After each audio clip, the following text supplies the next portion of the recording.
এই মহিলাটি তার নাতনিকে বলে, এবার গেলে তুমি কবে বাড়িতে আসবে? দিদিমা তোমাকে খুব মিস করে আসবে তো। মেয়েটি হ্যাঁ বলে। তার কিছুদিন পরে মেয়েটি তার দিদিমার সাথে থাকার জন্য সে চাকরি ছেড়ে চলে আসে। তারা দুজন দুজনকে দেখে খুব খুশি হয়। দিদিমা বলে, তুমি এত পরে আসলে কেন? দিদিমা তোমার অপেক্ষায় বেঁচে আছে। মেয়েটি বলে, আমি আর কখনো তোমাকে ছেড়ে যাব না। এটা শুনে তার দিদিমা আনন্দে তার পছন্দের খাবার তৈরি করতে থাকে। তারপরে থেকে মেয়েটি তার সাথে সময় দিতে শুরু করে এবং সে বিভিন্নভাবে তার দিদিমাকে খুশি করার চেষ্টা করে। তাদের দুজনের ভালোবাসা দেখে তাদের প্রতিবেশী হিংসা করত।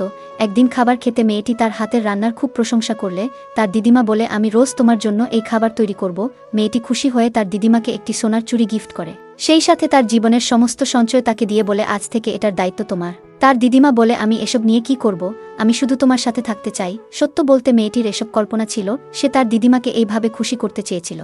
সে প্রথমবার গিয়ে ফিরে এসে দেখে তার দিদিমা একাকিত্বে এবং নিঃসঙ্গতায় মারা যায়। তাই যতটা সম্ভব বৃদ্ধ লোকজনের সাথে একটু সময় দেওয়ার চেষ্টা করুন।